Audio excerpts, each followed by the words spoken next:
Wes.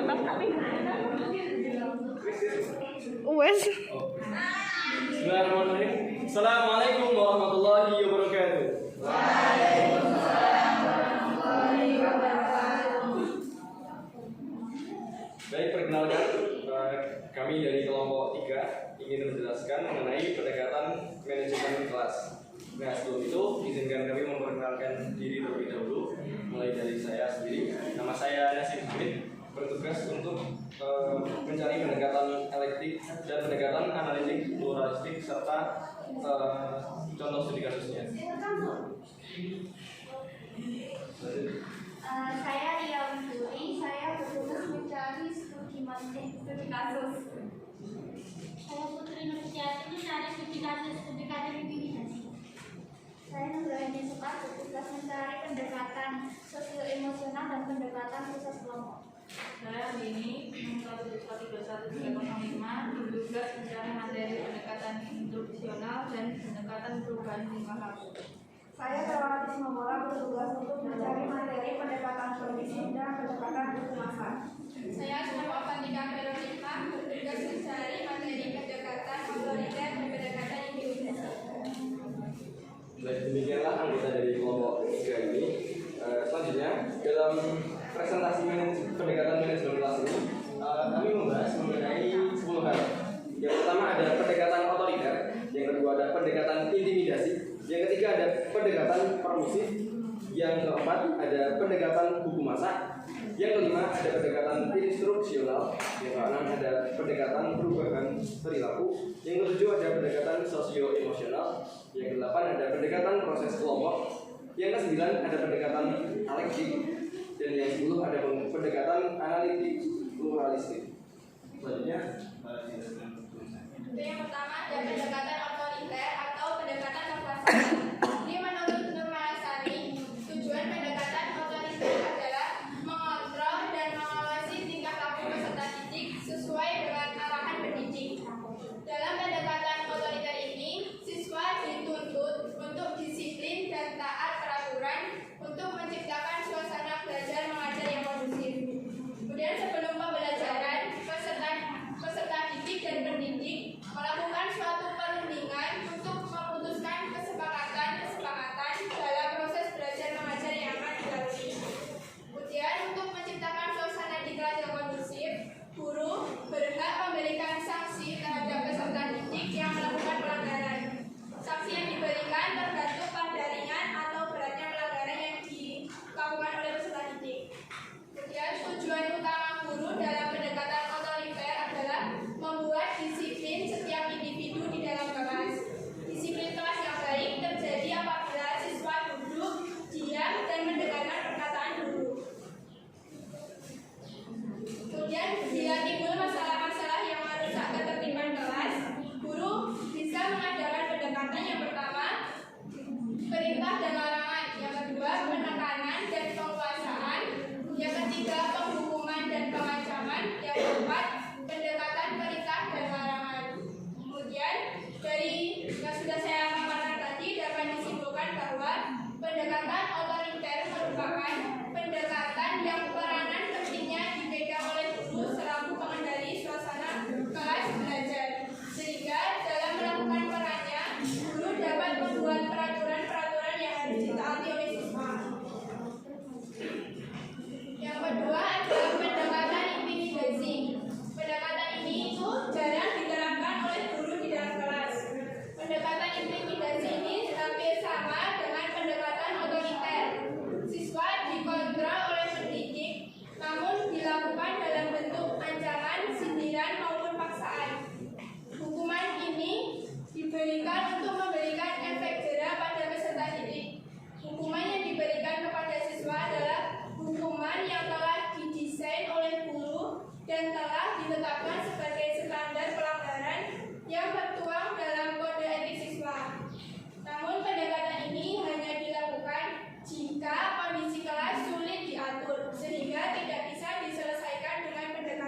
sebagai pendorong potensi peserta didik. Menurut Nur Malasari pada tahun 2019 halaman 7. Nah, pendekatan permisif ini juga merupakan suatu kebijakan dalam memberikan kebebasan untuk peserta didik supaya dapat mengerjakan apa yang ia inginkan tanpa dibatasi waktu dan tempat. Pendekatan permisif ini juga dikenal dengan pendekatan liberal yang dapat mengembangkan aktivitas dan kreativitas setiap individu karena bisa menentukan dan memilih sendiri materi sesuai dengan perkembangannya masing-masing. Pendekatan kebebasan dalam manajemen kelas berarti suatu proses dalam membentuk peserta didik agar merasa memiliki kebebasan dalam mengerjakan sesuatu tanpa dibatasi waktu dan tempat. Nah, dari hal-hal yang sudah dijelaskan tadi dapat disimpulkan bahwa dalam pendekatan permisif atau kebebasan, campur tangan guru hendaknya seminimal mungkin dan peranan guru adalah sebagai pendorong untuk mengembangkan potensi peserta didik secara penuh. Yang keempat, pendekatan buku masak. Dalam pendekatan buku masak terdapat daftar apa saja yang boleh dilakukan dan tidak boleh dilakukan oleh pendidik ketika menghadapi masalah manajemen kelas, sehingga setiap pembelajaran sangat terikat dengan aturan-aturan. Nah, daftar ini biasanya ada di dalam artikel-artikel. Pendekatan resep ini dilaksanakan dengan memberikan daftar yang menggambarkan apa yang harus dilakukan serta tidak boleh dilakukan agar pelaksanaan dalam pembelajaran lebih terencana. Nah, pendekatan ini lebih terbimbing dan berbanding terbalik dengan pendekatan liberal atau permisif karena menekankan kesadaran dan pengendalian diri sendiri. Nah, pendekatan resep dalam manajemen kelas dilaksanakan dengan memberi suatu daftar yang dapat menggambarkan apa yang harus dan tidak boleh dikerjakan oleh seorang guru dalam mereaksi semua masalah atau situasi yang terjadi di dalam kelas. Nah, dari hal-hal yang sudah dijelaskan tadi dapat disimpulkan bahwa pendekatan buku masak ini berisi daftar yang harus dilakukan atau yang tidak boleh dilakukan oleh seorang guru apabila sedang menghadapi berbagai masalah dalam manajemen kelas. Yang kelima adalah pendekatan institusional. Pendekatan institusional adalah pendekatan yang berdasarkan pada pendirian bahwa pengajaran yang dirancang dan dilaksanakan dengan cermat akan diketahuinya sebagian besar masalah manajerial kelas. Pendekatan ini berpendapat bahwa manajerial yang efektif adalah hasil perencanaan pengajaran yang mutu. Definisi tersebut selaras dengan pendapat Lewis Karlanti dan Juni Priyansa, yaitu bahwa pendekatan instruksional adalah pendekatan dengan memberi satu daftar yang dapat menggambarkan apa yang harus dan apa yang tidak boleh dikerjakan oleh guru. Untuk menjaga konsistensi aturan tersebut, maka diperlukan kesadaran bersama bahwa pada hakikatnya penegakan aturan adalah demi terciptanya kondisi kelas yang kondusif.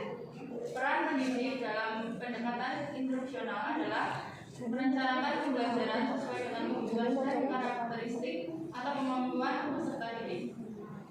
Pendekatan ini didasarkan pada suatu tanggapan bahwa dalam suatu perencanaan dan pelaksanaan akan mencegah munculnya masalah di antara peserta didik dan memecahkan masalah itu bila tidak bisa dicegah. Hal yang perlu diperhatikan pendidik dalam pendekatan instruksional. Yang pertama yaitu pendidik menyampaikan kurikulum secara relevan dan menarik. Yang kedua, pendidik mengajar secara efektif. Yang ketiga, pendidik merancang daftar kegiatan pembelajaran rutin. Yang keempat, pendidik mengarahkan peserta didik dengan jelas. Yang kelima, pendidik memberi semangat dan support yang bermakna. Yang keenam, pendidik membantu peserta didik dalam menyelesaikan masalah. Yang ketujuh, pendidik merencanakan perubahan lingkungan. Dan yang kedelapan, pendidik mengatur kembali struktur situasi. Dari pemaparan tersebut dapat disimpulkan bahwa pendekatan instruksional dalam manajemen kelas memandang perilaku institusional guru akan mempunyai potensi untuk mencapai tujuan utama manajemen kelas, yaitu mencegah timbulnya masalah manajerial dan memecahkan masalah manajerial kelas. Yang keenam adalah pendekatan perubahan perilaku. Pendekatan ini bertolak dari psikologi behaviorisme. Asumsi yang mendasari pendekatan ini ialah bahwa perilaku orang merupakan hasil proses belajar. mengulang yang menyenangkan, dan menghindari dari yang menyakitkan. Tugas guru adalah memodifikasi perilaku belajar ke arah yang diharapkan. Dalam pendekatan ini masih menurut Elis Karwati dan Juni Smiansa, perubahan perilaku diartikan sebagai suatu proses untuk mengubah tingkah laku peserta didik di dalam kelas. Perilaku adalah hasil proses belajar, merupakan prinsip dari pendekatan ini. Peranan guru adalah mengembangkan tingkah laku peserta didik yang baik dan mencegah tingkah laku yang kurang baik. Sesuai dengan namanya, pengelolaan kelas diartikan sebagai suatu proses mengubah tingkah laku anak didik. Pendekatan ini didasarkan pada psikologi behavioristik yang mengemukakan pendapat bahwa yang pertama, semua tingkah laku yang baik atau yang kurang baik merupakan hasil proses belajar. Yang kedua, ada sejumlah kecil proses psikologi penting yang dapat digunakan untuk menjelaskan terjadinya proses belajar yang dimaksud, yaitu diantaranya penguatan positif seperti hadiah, ganjaran, ujian, pemberian kesempatan untuk melakukan aktivitas yang disenangi oleh siswa, dan penguatan negatif seperti hukuman, penghapusan hak, dan ancaman. Peranan guru adalah pengembangan tingkah laku anak didik yang baik dan mencegah tingkah laku yang kurang baik.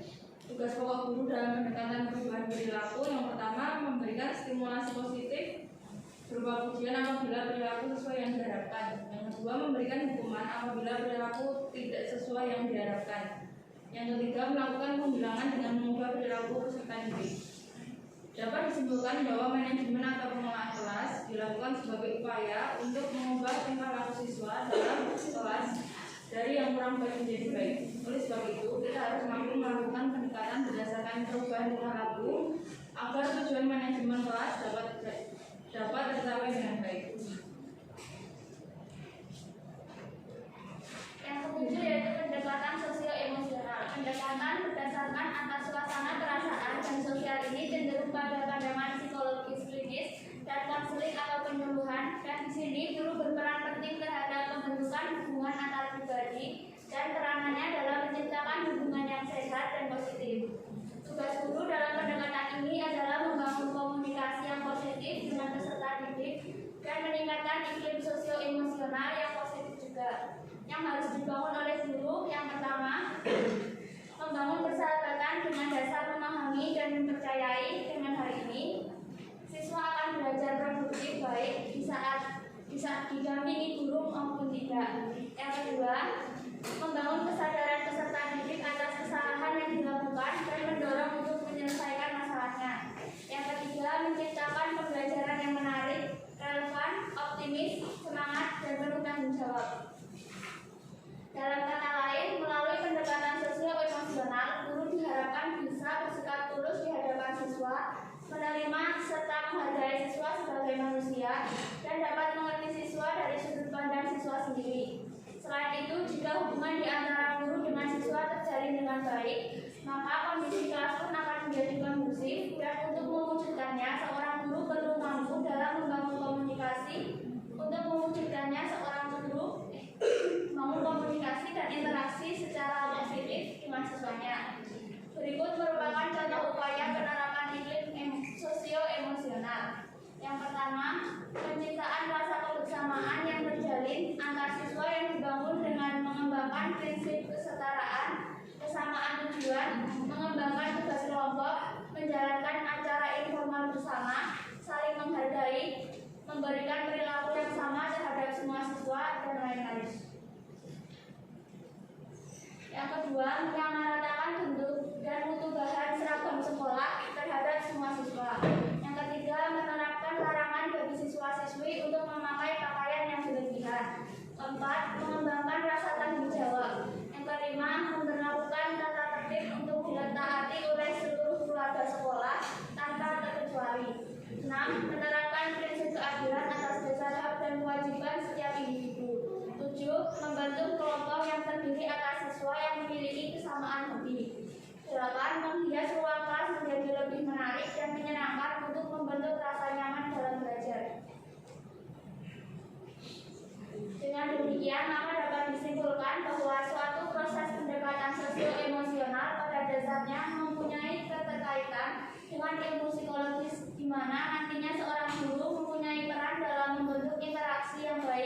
di dalam kelas, baik itu antar siswa maupun hubungan siswa dengan guru itu sendiri, demi berjalannya pembelajaran yang kondusif. 8. Pendekatan proses kelompok.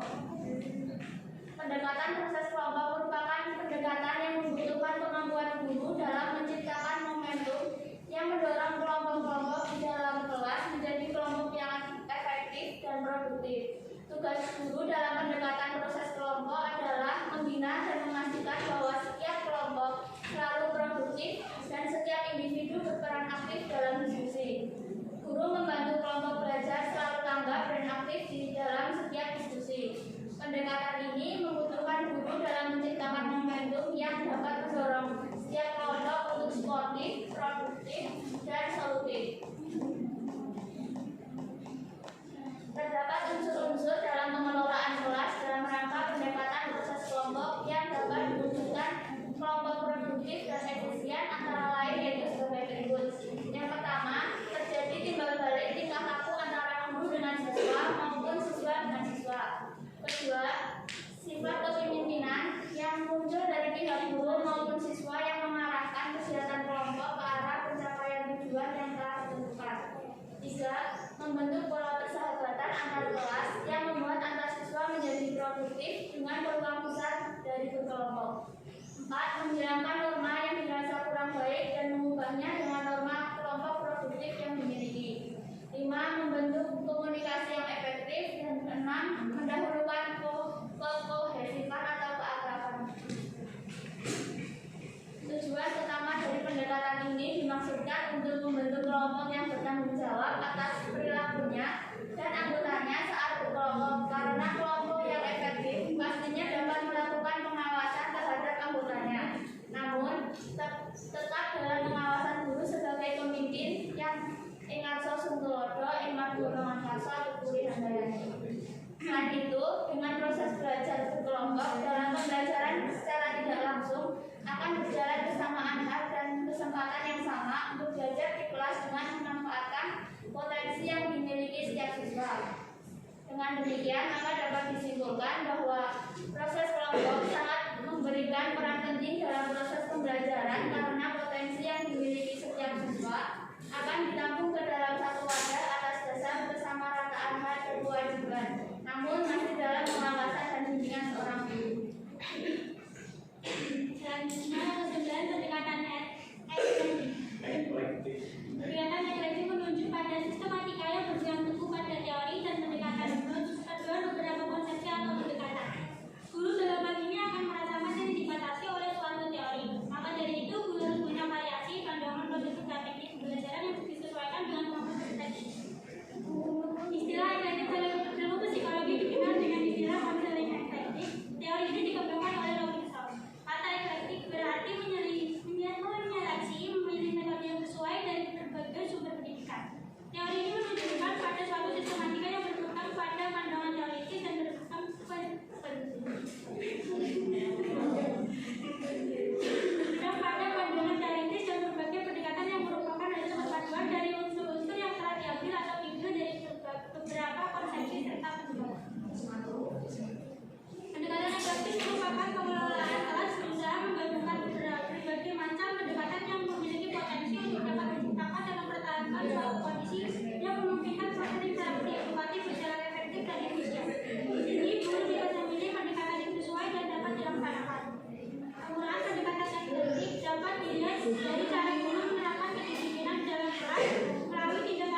mana pluralistik merupakan lanjutan dari eklektik.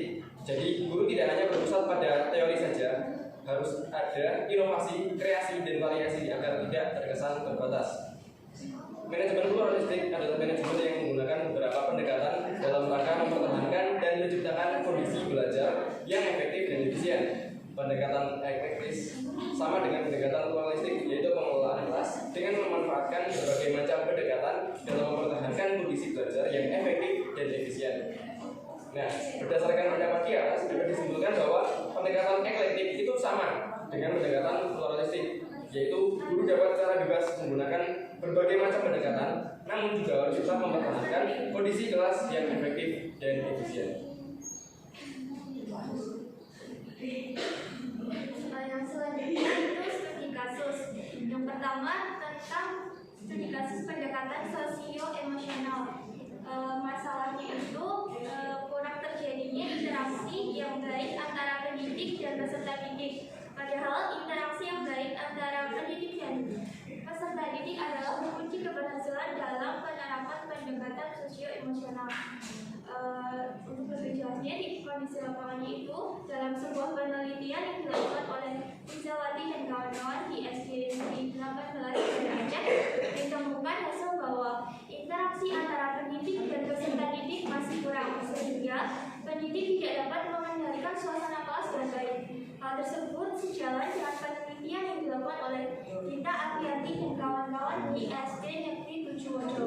Dari kedua penelitian tersebut sama-sama menunjukkan peserta didik di dua sekolah dasar yang diteliti hanya berperan sebagai pendengar materi yang disampaikan oleh pendidik tanpa adanya timbal balik atau respon aktif dari peserta didik. Selain itu, peserta didik juga tidak bebas mengumumkan pendapatnya karena pendidik kurang memberikan kesempatan kepada mereka untuk mengungkapkan pendapatnya. Yang harusnya terjadi itu menurut Thomas Gardner pola yang Jadi untuk studi kasus ini kami memberi waktu dan tempat bagi teman-teman yang ingin menanggapi terkait kondisi yang terjadi di lapangan. Jadi untuk itu kami membuka sesi diskusi, dan bagi teman-teman yang ingin menyampaikan pendapatnya kami persilakan mengenai kasus ini. Oke, bagi diri saya persilakan. Perkenalkan, nama aku Maulina dari kelompok 2. Di sini solusi terkait kurang terjalinnya interaksi yang baik antara pendidik dan juga peserta didik. Ini terkait peserta didik yang susah mengungkapkan pendapatnya. Nah, yang pertama, pendekatan antara peserta didik dengan guru memanglah penting. Nah, hal ini bisa diberikan solusi untuk guru itu terkait sifat dari guru itu sendiri, yaitu untuk bersikap ramah dan terbuka dengan peserta didik. Sikap keterbukaan dari guru itu dapat diterapkan dengan melibatkan peserta didik dalam media pembelajarannya. Jadi dengan melibatkan peserta didik untuk mengikuti media pembelajaran dapat melatih peserta didik untuk mengungkapkan pendapatnya. Selain itu, dari sifat guru yang ramah itu dapat menjadikan peserta didik itu tidak takut dengan guru, karena bisa dilihat dalam lapangan itu banyak peserta didik yang menganggap guru itu galak. Jadi kita sebagai calon pendidik harus memiliki sikap yang ramah agar peserta didik kita nantinya tidak takut kepada kita. Sudah cukup.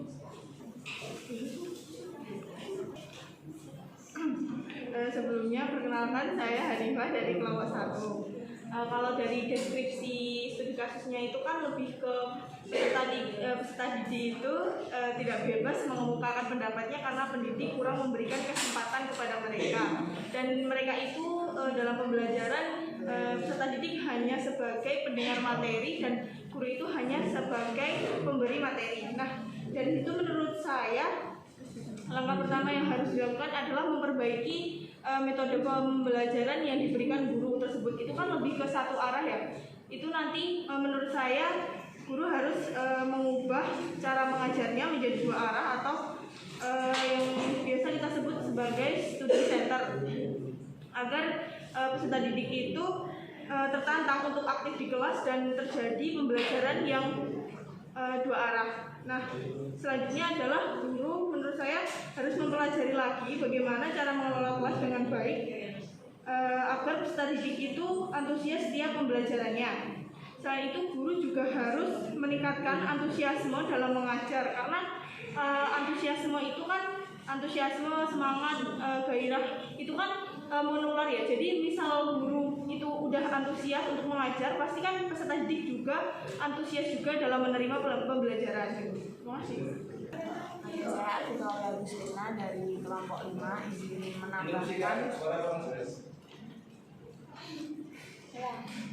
Saya Artika Agustina dari kelompok 5. Di sini saya akan menambahkan terkait dengan apa yang sudah disampaikan teman-teman tadi. Tadi kan yang disampaikan teman-teman terkait tindakan dari gurunya itu sendiri. Nah, mungkin saya mau sedikit menambahkan tentang controllingnya. Di dalam suatu tatanan pendidikan kan kalau di Indonesia ada yang namanya pengawas sekolah. Nah itu kan juga salah satu tugasnya itu mengawasi terkait dengan pembelajaran di sekolah, kemudian teknisnya, administrasi dan lain sebagainya. Nah itu mungkin di dalam situ sebenarnya pengawas kan juga kalau saya lihat juga udah kalau sebenarnya datang ke sekolah, tapi terkadang dari sekolahnya itu sendiri yang sering saya jumpai itu kayak mereka gitu loh, maksudnya merekayasa. Nah gitu, jadi terkadang yang biasanya sekolahnya itu pasif pada saat pengawasnya mau datang nih, nah itu biasanya terus dibuat kayak nanti gini ya, nanti siswanya gini ya, mengajukan pertanyaan gini ya. Jadi mungkin dari atas kan sudah sekolah ini udah bagus, sudah student center, dan ternyata pada kenyataannya kan belum. Nah itu kan juga di luar kendali pengawas juga, karena mungkin salah satu catatnya pendidikan Indonesia itu secara pengawasannya itu belum begitu matang dan masih belum bisa sesuai dengan tupoksinya itu sendiri. Karena biasanya kalau pengawas mau datang itu terkadang kan bilang dulu gitu loh. Jadi dari pihak sekolah ada persiapan, terus juga mempersiapkan yang lain sebagainya itu dengan sebaik mungkin. Jadi kalau dipantau ya kelihatannya baik-baik aja sesuai dengan prosedur, padahal pada kenyataannya belum. Terima kasih. Jadi dari kasus tadi kita dapat akan permasalahan itu: 1. Keterbatasan pengetahuan guru tentang manajemen kelas. 2. Pendidik yang masih menggunakan metode belajar satu arah. 3. Kepribadian pendidik yang terlalu terbatas oleh waktu membuat peserta didik menjadi takut untuk lebih leluasa berinteraksi dengan pendidik. Yang keempat, pendidik kurang memahami karakter peserta didik. Yang kelima, format pembelajaran yang mengenakan. Dan untuk solusi dari kelompok kami, yang pertama, 1. Memperbaiki format mengajar dengan cara memilih pembelajaran yang kreatif dan inovatif agar anak tidak bosan. 2. Membangun hubungan interpersonal yang humoris dengan peserta didik. 3. Mengembangkan pembelajaran dua arah. 4. Memperkaya pengetahuan dengan banyak membaca mengenai pengelolaan kelas atau manajemen kelas. 5. Membuka diri kepada peserta didik agar mereka dapat mengungkapkan apa yang dirasakannya.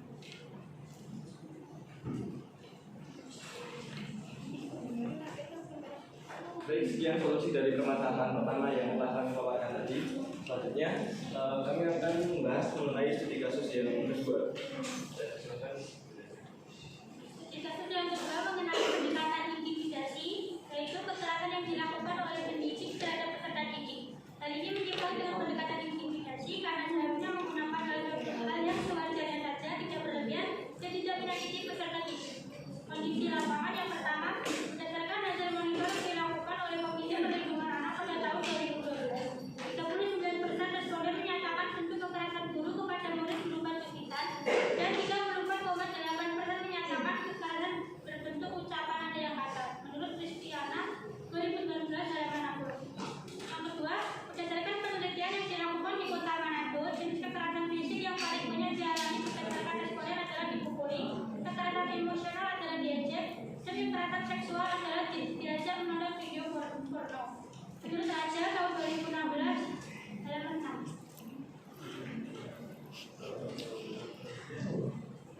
Baik, selanjutnya bagi teman-teman sekalian yang ingin memberikan tanggapan ataupun solusi dari permasalahan ini, kami persilakan. Silakan. Perkenalkan, nama saya Pranovi Agustina. dari kelompok 1. Saya mau menanggapi topik terkait kasus yang kedua terkait pendekatan intimidasi yang digunakan guru, menanggapi kekerasan fisik berupa pukulan, gigitan, dan juga kekerasan emosional berupa ejekan. Itu menurut saya guru itu harus merenungkan apakah guru melakukan itu tuh ada tujuan pendidiknya ataukah tidak. Apabila guru melakukan itu hanya untuk hanya sebatas menunjukkan ketidaksenangannya terhadap perilaku siswa, itu mungkin tidak harus diulangi untuk di waktu yang akan datang. Ya kecuali kalau ada motif untuk mendidik, itu ya bisa dipikirkan kembali. Nah yang kedua itu guru itu perlu merenungkan apakah impact atau dampak yang ditimbulkan dari tindakannya tersebut. Mungkin kalau dia melakukannya dengan pendekatan intimidasi, misalkan kayak dengan kekerasan, terus kayak membentak gitu kan, itu impactnya positifnya itu apa dan impact negatifnya itu apa. Kalau memikirkan cuma impact positifnya aja itu nggak cukup, karena kalau misalnya dengan pendekatan intimidasi itu siswa menjadi lebih diam, lebih penurut, tapi siswa itu perlu diselidiki menurutnya itu, diamnya itu mungkin itu karena ketakutan, itu sebagai dampak negatifnya. Nah, untuk menanggapi kekerasan seksual itu menurut saya guru yang mengajak siswa menonton video porno itu harus tidak tegas oleh satuan pendidikan terkait. Nah, kalau solusi untuk siswanya sebagai tindakan preventifnya itu bisa diberikan edukasi tentang kesehatan reproduksi, terus pelecehan seksual, dan sebagai tindakan kuratifnya bisa diberikan rehabilitasi yang diberikan gurunya atau orang tuanya atau dari pihak psikolog jika memungkinkan. Seperti itu. Terima kasih. Ya. Perkenalkan, nama saya Aljazeera Hasil Berjadi Sada dari kelompok 5. Izin memberikan mungkin solusi atau juga tanggapan untuk di kasus yang nomor 2 di pendekatan intimidasi. Itu kekerasan sendiri seharusnya menurut saya itu mungkin boleh-boleh saja dilakukan asalkan guru tersebut bisa mengerti batasan kekerasan, maksudnya tindakan kekerasan yang dilakukan kepada siswanya, batasan seberapa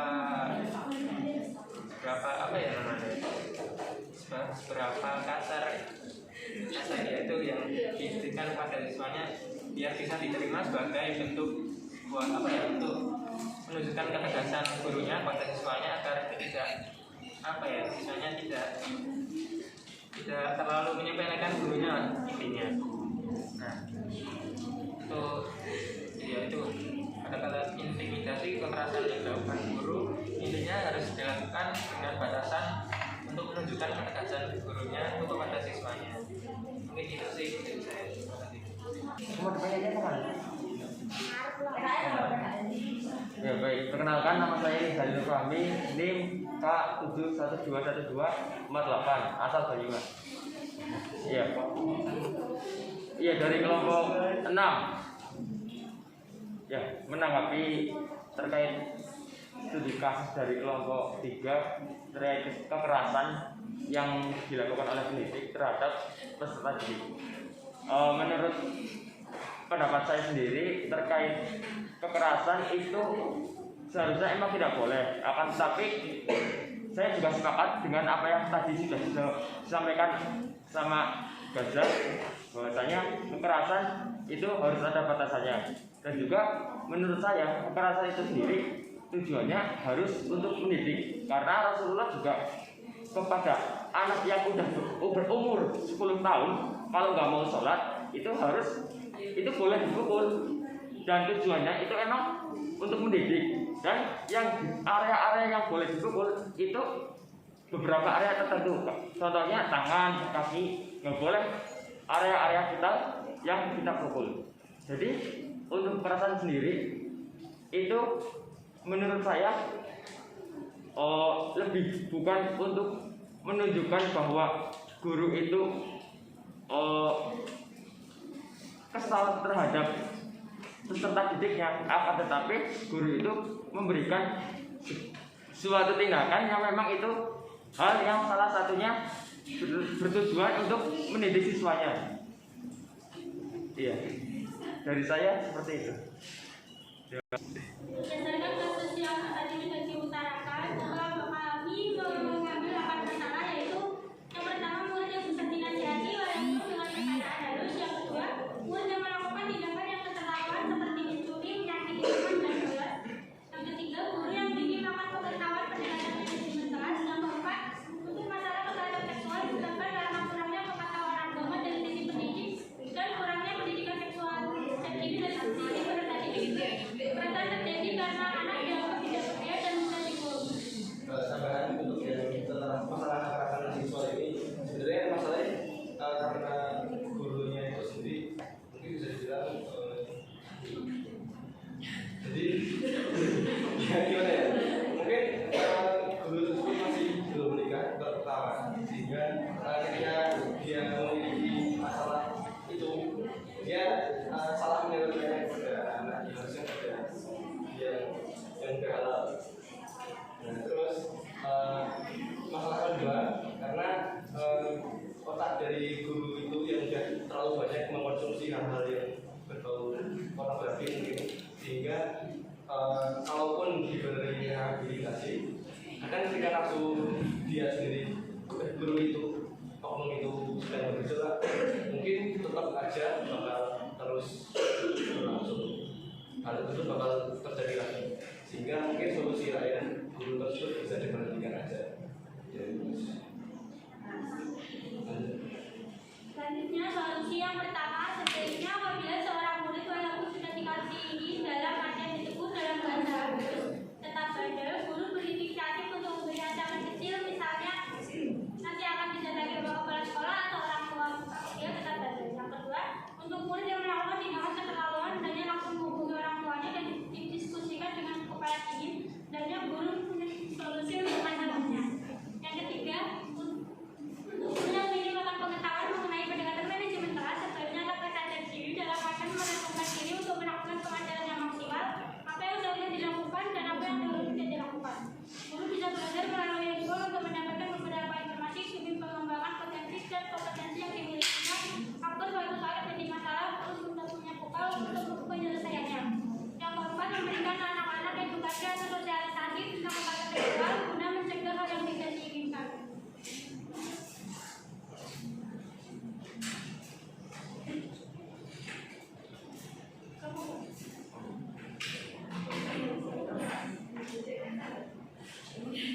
Selanjutnya, studi kasus yang ketiga mengenai pendekatan eklektik. Menurut topiknya, pengelolaan kelas yang sulit ditangani oleh guru yang mendapat tugas multi grade atau terlalu banyak job desk yang dikerjakan satu guru. Contoh kondisi di lapangannya, yang pertama, tugas guru yang multidimensi yang menuntut berbagai tugas sekaligus sehingga membuat guru kesulitan dalam melakukan pengelolaan kelas dan untuk menjalankan tugasnya berkaitan dengan hal-hal yang bersifat administratif seperti menyusun rencana pembelajaran. Yang kedua, proses belajar mengajar di dalam kelas yang dibatasi waktu sehingga menuntut guru untuk berpikir dan bertindak secara cepat. Jadi ini permasalahannya, guru saat ini terlalu banyak mengerjakan sesuatu hal yang sebenarnya bersifat administratif sekaligus juga mengajar di kelas, sehingga ketika pembelajaran di dalam kelas tidak berlangsung secara maksimal. Nah, dari permasalahan ini, teman-teman sekalian kalau ada yang ingin memberikan tanggapan ataupun solusi, kami persilakan. Baik, sebelumnya perkenalkan saya Rizky dari kelompok 4. Saya akan sedikit memberikan mungkin solusi untuk kasus tersebut. Nah, untuk kasus yang terjadi dalam proses manajemen kelas sebenarnya itu bisa diambil dari dua ya. Yang pertama kasus umum, atau jika kasus tersebut dipandang secara umum tidak dikaitkan dengan suatu pendekatan, atau yang kedua dikaitkan dengan pendekatan. Nah, sebenarnya dari kasus-kasus sebelumnya juga jika masalahnya ada pada pendekatannya bisa diatasi dengan mengubah pendekatan, karena tadi ada 10 pendekatan. Jika salah satu pendekatan gagal bisa dilakukan dengan pendekatan yang lain. Nah, untuk yang pendekatan elektrik ini, karena guru kondisi lapangan tersebut guru multidimensi menuntut berbagai tugas sekaligus sehingga guru kesulitan dalam melakukan pengelolaan kelas. Nah, tadi kan elektrik itu gabungan atau memilah beberapa pendekatan agar berjalan secara efektif dan efisien. Nah, sebenarnya pendekatan elektrik ini tepat untuk digunakan guru yang sibuk seperti itu. Nah, pendekatan yang dapat diambil itu ada dua, digabungkan menjadi satu, yaitu pertama ada pendekatan liberal atau yang tadi di PPT disebutkan dengan pendekatan permisif. Nah, pendekatan ini kan menuntut siswanya untuk bebas, untuk berpendapat, untuk mengungkapkan, untuk berkreasi dan berkembang. Nah, jika guru sibuk maka guru dengan pendekatan ini kan guru dapat memberikan tugas atau memberikan suatu kasus kepada siswa atau problem based learning, kemudian siswa akan berkembang sendiri tanpa harus bimbingan dari guru, atau guru hanya bisa memberi sedikit bimbingan. Nah, digabungkan dengan pendekatan yang kedua yaitu pendekatan proses kelompok. Nah, dalam pendekatan proses kelompok kan ini membutuhkan kemampuan guru dalam menciptakan momentum yang mendorong kelompok-kelompok dalam satu kelas menjadi kelompok yang efektif. Nah, tugas guru kan jika sudah ada kelompok-kelompok dalam kelas hanya membina, dan ketua kelompok akan mengawasi anggota kelompok tersebut. Jadi guru pun tidak perlu effort yang lebih dan bisa mengerjakan tugas-tugas yang lain dengan mudah. Jadi dengan pendekatan elektrik yang berupa gabungan dari dua pendekatan, yaitu pendekatan yang tadi pertama permisif dan kedua pendekatan proses kelompok, akan menjadi suatu gabungan pendekatan yang efektif untuk guru tersebut. Mungkin dari saya, terima kasih. Oke, izin menanggapi terkait apa yang sudah disampaikan Rizky tadi. Sebenarnya sudah bagus ya dengan mengkonsep terus sebagai apa tadi kelompok dan lain sebagainya. Nah, tapi saya lihat di studi kasusnya itu kan seperti menyusun rencana pembelajaran. Nah, berarti guru itu fokusnya terpecah karena mengerjakan yang administrasi dan lain sebagainya tadi, yang seharusnya bukan merupakan tugas guru kan. Seharusnya kan ada staf sendiri yang mengurusi terkait dengan administrasi tersebut. Nah, kemudian di situ sudah jelas seperti menyusun rencana pembelajaran. Nah, berarti kalau seperti yang diungkapkan Rizky tadi kan berarti dari awal juga udah harus menyusun ya.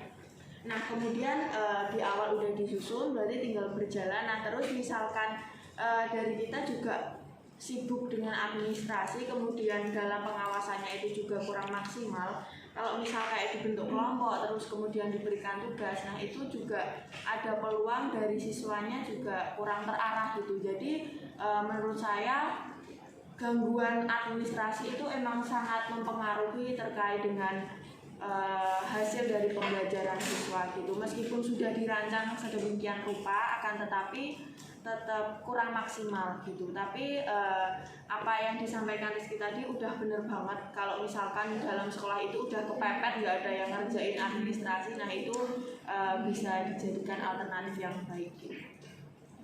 Nah, masalah Zira Yusril Ghazali pada dari kelompok kelima memberikan tambahan solusi untuk di kasus yang berkaitan elektrik. Untuk menyusun rencana pembelajaran itu, guru kan seharusnya dilakukan sejak jauh-jauh hari sebelum kegiatan belajar mengajar berlangsung kan.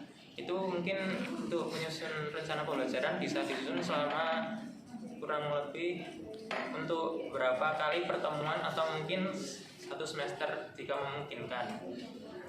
Kemudian itu dilakukan agar si guru tidak kesusahan dalam menyusun kembali rencana pembelajaran saat kalau bilang sudah mendekati waktu untuk mengajar atau kelas dimulai gitu.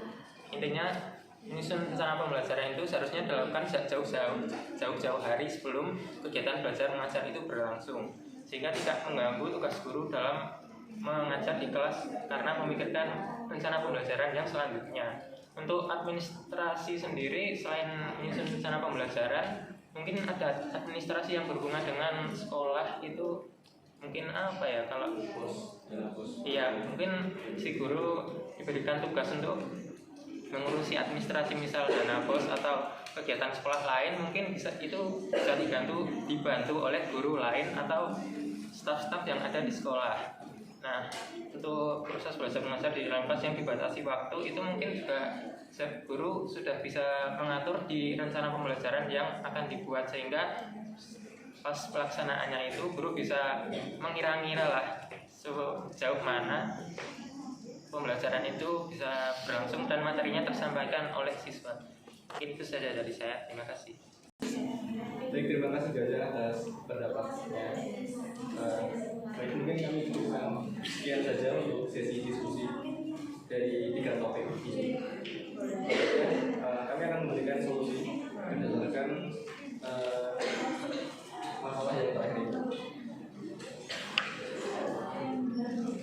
Berdasarkan kasus tadi terkait guru yang tidak bisa memanajemen diri dan kelasnya, akar masalah dari hal tersebut adalah yang pertama ada tingkah laku yang menyimpang dari siswa, seperti ada siswa yang memberikan, ada siswa yang memberi teman, terus murid yang melakukan tindakan yang terlalu. Untuk akar permasalahan yang lain itu berdasarkan kesibukan dari guru sendiri, mungkin dari masalah.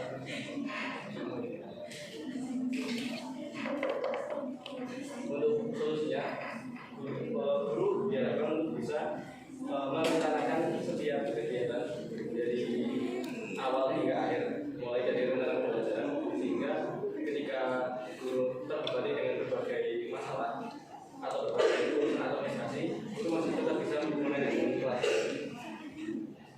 Baik, demikian dari solusi yang sudah kami sampaikan.